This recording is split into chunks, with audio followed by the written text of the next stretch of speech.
You have had to elect a new membership at an extremely grave time, at a tragic moment when the development of our revolution is entering its most dangerous and difficult phase.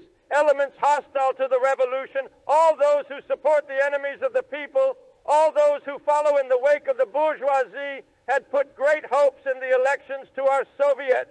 For at the present time we are passing through an extremely difficult period when the victorious advance of the revolution has ended and it has entered a phase of painful experiences and even defeats. And at this moment the proletariat has again shown us the great strength of its class consciousness. The workers, appreciating the full difficulty of the period we are passing through, clearly understand that the removal of the great afflictions which have now fallen to the lot of the working people depends not on us, but on the whole course of historical events. With heroic determination, the workers will shoulder the burden of new deprivations if they can defend thereby the gains of the October Revolution.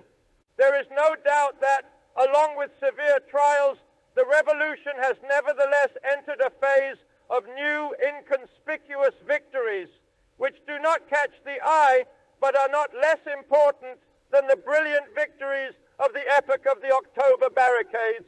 We are confronted in all their magnitude by our two mortal enemies. Facing us in full armor are the external and the internal enemies, ready to tear the revolution to pieces and awaiting a suitable moment to deliver a knockout blow. The external enemy is international imperialism. Armed to the teeth and possessing a wealth of technical equipment, it is awaiting the moment for a new predatory attack on Soviet Russia. Bearing this in mind, we must with merciless clear-sightedness look the ominous truth squarely in the face. At the present time, as a result of the most reactionary war which our tormented country has had to endure, we do not have sufficient forces for an active armed struggle against world reaction. We do not have an army. We do not have the forces with which to oppose the excellently organized contingents of international counter-revolution, which have the strength that comes with up-to-date equipment and ideal discipline. For the time being, we are alone and surrounded by deadly enemies. At the time of the October uprising of the working people, when we unfurled the red banner of the socialist revolution before the workers, we went through a period of easy, dazzling success. The workers of other countries who heard the far-off roar of the Russian Revolution understood what was taking place in Russia and realized that the Russian proletariat's action furthered their own vital cause. At that time, we easily coped with the reactionary gangs. We easily suppressed the remnants of the Menshevik gangs who were in revolt against the people and who opposed us not by open struggle arms in hand, but by the dirty weapon of lies, slander, and unprecedented treachery. As a result of our struggle against the counter-revolution, we achieved a big victory, as seen from the fact that the counter-revolutionary Kornilov, foremost in audacity, was killed by his own soldiers who had revolted against him. Waging an extensive struggle against the domestic counter-revolution on all fronts, we took advantage of the hitch suffered by the international bourgeoisie and delivered a well-timed, powerful body blow at the now shattered counter-revolution. We can say with confidence that in the main, the civil war is at an end. There will be some skirmishes, of course, and in some towns, street fighting will flare up here or there due to isolated attempts by the reactionaries to overthrow the strength of the revolution, the Soviet system. But there is no doubt that on the internal front, reaction has been irretrievably smashed by the efforts of the insurgent people. Thus, we have survived the first period of development of the revolution, the beginning of which dates from the October days, a period of intoxicating success which did, in fact, go to the heads of some people. I repeat again that the most difficult, the gravest phase in the life of our revolution has now begun. The task before us is the inflexible exertion of all our strength and its application to new creative work, for only iron endurance and labor discipline will enable the revolutionary Russian proletariat, as yet so solitary in its gigantic revolutionary work, to hold out till the time of deliverance when the international proletariat will come to our aid. We are a revolutionary working-class contingent that has advanced to the forefront, not because we are better than other workers, not because the Russian proletariat is superior to the working class of other countries, but solely because we were one of the most backward countries in the world. We shall achieve final victory only when we succeed at last in conclusively smashing international imperialism, which relies on the tremendous strength of its equipment and discipline. But we shall achieve victory only together with all the workers of other countries, of the whole world. By force of circumstances, we have had to make an onerous peace in Brest, and we do not hide the fact that at any moment this peace may be treacherously violated by the numerous enemies of the revolution who are advancing upon us from all sides and against whom we are powerless to begin an active struggle at the present moment. Bear in mind that anyone who would call you just now to this active, armed, open struggle against international predatory imperialism would commit an act of treachery to the people, would be a voluntary or involuntary agent provocateur and servitor of one or other clique of the imperialists. And anyone who acts in opposition to the tactics to which we have adhered in the recent period, even if he calls himself the most left, even super-left communist, is a bad revolutionary. I will say more, is not a revolutionary at all.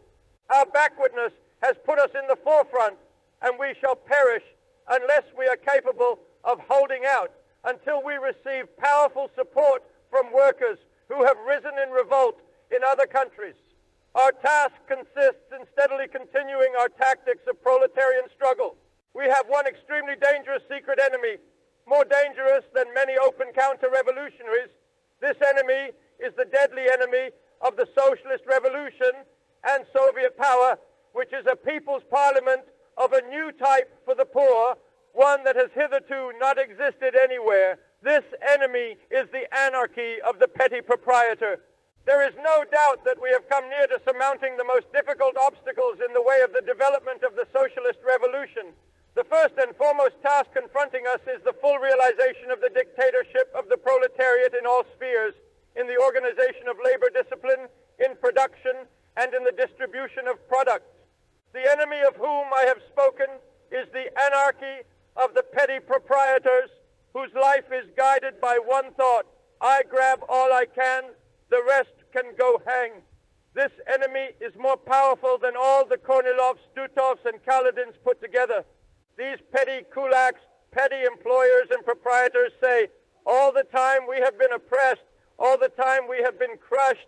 Well, how can we fail to take advantage of such a favorable opportunity? This phenomenon is a serious obstacle, and unless we overcome it, victory is inconceivable. For a new Kornilov will grow from each petty proprietor, from each greedy grabber. Alongside this danger, the terrible specter of approaching famine and mass unemployment confronts us.